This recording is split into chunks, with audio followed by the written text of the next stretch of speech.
عم نودع هاي الأمور بعالم الديكور.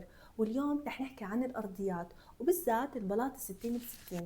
فترة طويلة كان هو الخيار الأسهل والأكثر استخداما وكنا عم نشوفه بكل مكان. بس وين المشكلة؟ كل ما كان البلاط صغير كل ما كثرت الفواصل الجراوت لاينز، فكل ما أعطى أنه المكان مجزأ، وببين كمان أنه المكان أصغر وأقل فخامة. فاليوم التوجه تغير، صار التركيز على أنواع وأحجام أرضيات مختلفة.